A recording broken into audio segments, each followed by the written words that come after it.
One summer evening I witnessed a full-fledged hatch, the likes of which I have not seen since. My friends Tay and Noel and I had fished until near dark, and we were walking off the river when it began. Thousands of caddisflies filled the corridor and rose some 20 feet into the air before they began to dissipate. They sheltered in my cuffs and crawled between the buttons of my shirt. I had a caddis in each nostril. Better close your mouths, Tay said, laughing. Or open them, I thought, fantasizing that these were all the words I'd ever spoken coming back to me. I remember looking down at the river and seeing the rolling silver and the slashing fins of the fish as they gorged themselves. It didn't even occur to me to fish. Instead, I stood there and witnessed the primordial spectacle of killing and eating. Metcalf had since reeled in. How did it go down there? I asked him, extending a hand to help him step out of the river. He waves me off, kicks his toe into the bank, grabs a handful of grass, and hoists himself up.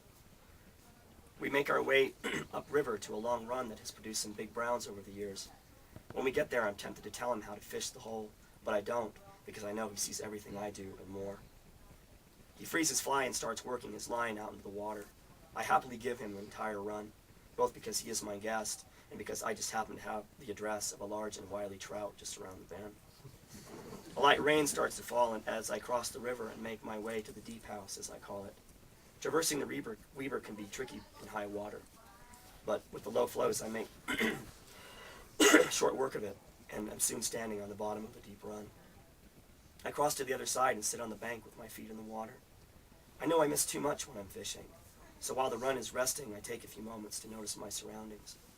Today's anglers can afford to have river vision, but I seriously doubt our early counterparts give all their attention to a tiny dry fly running atop the water.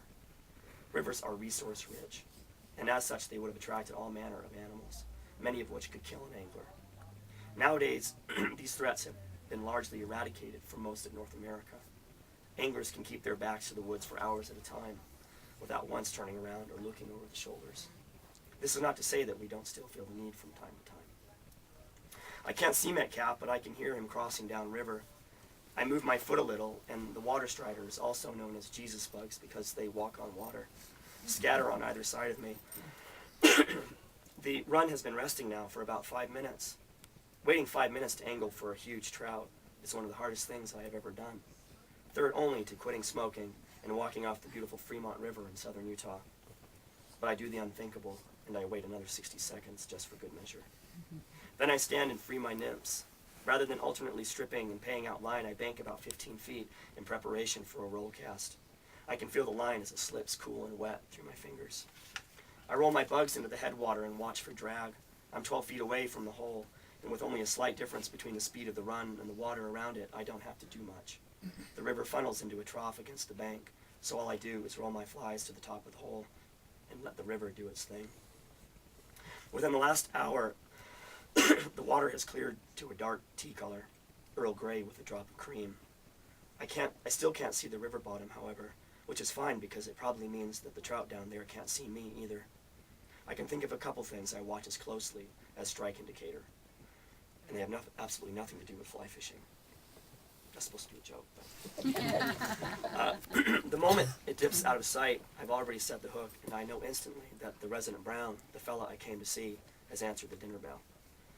I'm using Kim's rod, a locally made 6-weight 2-piece snow. I used to have one exactly like it, but it inexplicably shattered when I was trying to free a snagged fly. I loved that rod. Now I'm loving Kim's as it does a fine job of balancing the trout's power and my experience of it, which seems to me now a kind of vampirism. But today I do not want the trout's blood. Instead, I feed on his energy, his life force, his pulsing dash of light. Weber River browns are surprisingly hardy animals that must endure the noise pollution of regularly passing trains, as well as the chemical pollution of the cattle ranches that line the river. When I finally bring him to hand, I find the lord of the pool is no exception. I lay him down my forearm to establish his length, just over 18 inches and round as a coffee mug. We look at each other for a moment, perhaps remembering, and then I return him to the river. He starts off slowly and then bolts right back to where I found him, and where, if he doesn't get wise, caught, or ousted, I will find him again. I notice my heart beginning to slow. Now that the rush of the fight is wearing off, I feel a little depleted, as the trout surely must. For the moment, we are both emptied. But with no blood spilled, the circle is left open, and we live into its improbable space. I have no problem taking a trout from time to time. If I get a hankering for trout flesh, I could find the most beautiful trout on the end of my line and I would still kill it lickety-split.